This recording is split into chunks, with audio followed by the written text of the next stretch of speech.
안녕하세요. 선생님 클래스의 수학 익힘 프리 시간입니다. 오늘은 수학 5단원 분류하기를 함께 풀어보겠습니다. 수학 익힘 책 74, 75쪽입니다. 오늘 배울 내용, 분류는 어떻게 해야 할까요? 여러분, 분류는 어떤 기준이 있어야 돼요. 여러분들, 명확한 기준이 있어야 됩니다. 그걸 잘 생각하면서 한번 문제를 풀어보도록 하겠습니다. 분류 기준으로 알맞은 것에 동그라미 표하세요. 그림을 보면 옷이 상의와 하의가 이렇게 나와 있는데 바지도 있고 치마도 있고 티셔츠도 있고 색깔이 여러 가지 종류, 그다음에 무늬도 다양합니다.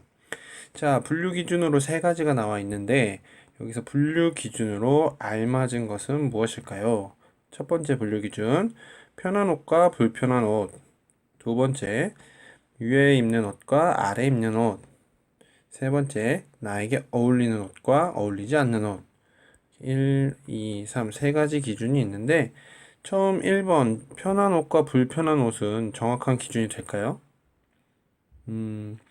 편한 옷과 불편한 옷은 사람마다 아니면 사람의 키의 크기나 뭐 체중에 따라서 다르기 때문에 이건 될 수 없습니다. 정확하지 않아요.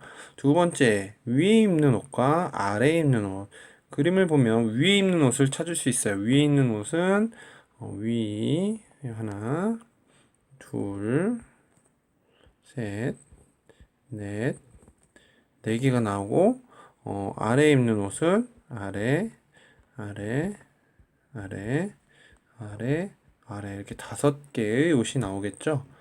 자, 그래서 두 번째 기준은 정확하게 우리가 구분할 수 있습니다.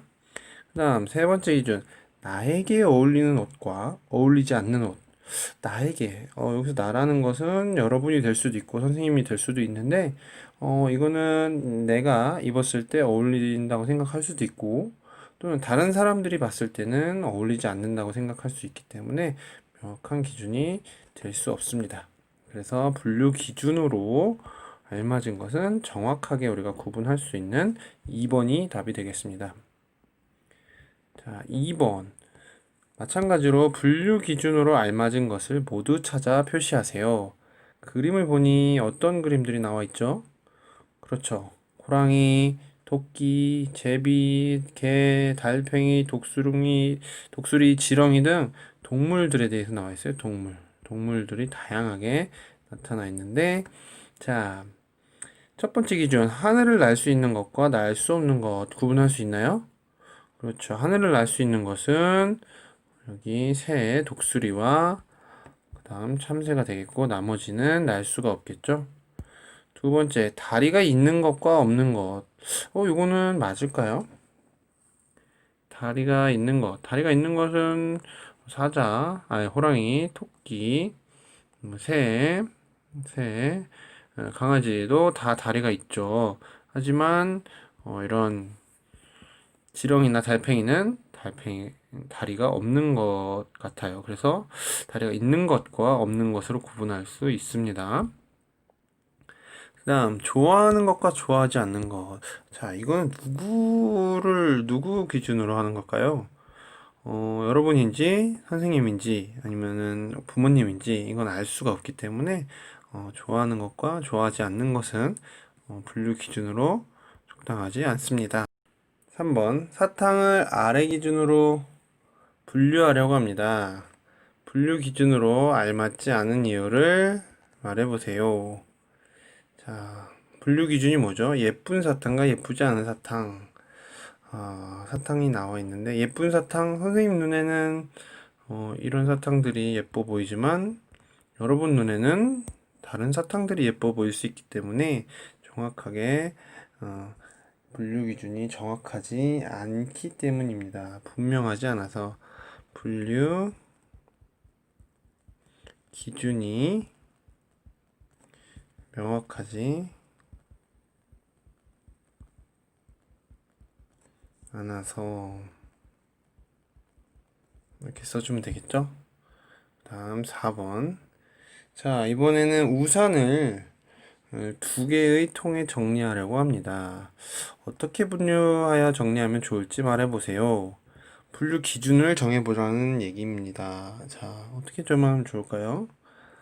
음, 자, 선생님 첫 번째로 할 분류 기준은 어, 어떤 것이 있을까요?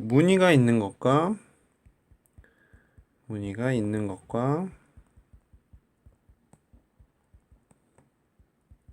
무늬가 없는 것. 그렇죠. 무늬가 있는 것과 없는 것으로 구분할 수 있겠죠. 두 번째는요. 또 어떤 것이 있을까요? 고리가 있는 것과 고리가 없는 것. 이렇게 나타낼 수 있고, 또 여러분들이 구분할 수 있는 기준이 뭐가 있을까요? 크기가 긴 것과 아니면 작은 것, 아니면 한 번 접히는 것과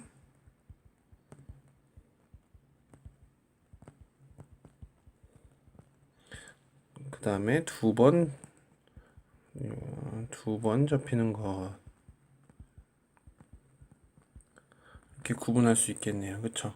이 중에 하나만 써도 좋습니다. 무늬나 아니면 고리, 그 다음에 접히는 횟수에 대해서 분류할 수 있을 것 같아요. 자, 3번이 아니고 5번이죠. 5번을 보면 어떻게 분류하면 좋을지 분류 기준을 또 써보라고 합니다. 분류 기준을 보아하니까 분류 기준 두 가지로 할 수도 있고 세 가지로 할 수도 있고 다양하게 할 수 있습니다. 일단은 색깔로 분류를 할 수 있을 것 같아요. 파란색, 빨간색, 그 다음에 뭐 노란색. 색깔로 분류 기준을 정할 수 있고, 두 번째는 모양으로 할 수 있을 것 같아요. 모양. 누름못의 원 모양이라든지 원 모양, 아니면 구름 모양 여기 있죠. 구름 모양. 그 다음에 네모 사각형 모양. 자, 이렇게 분류 기준을 뭐 색깔로도 할 수 있고 모양으로도 할 수 있고 둘 중에 하나만 써도 좋고요. 둘 다 쓰면 더 좋습니다. 자, 이렇게 해서 오늘도 선생님 클래스와 함께하는 즐거운 수학 시간이었습니다. 문제를 혼자 다시 풀어보면서 복습하는 시간을 꼭 가지도록 하세요.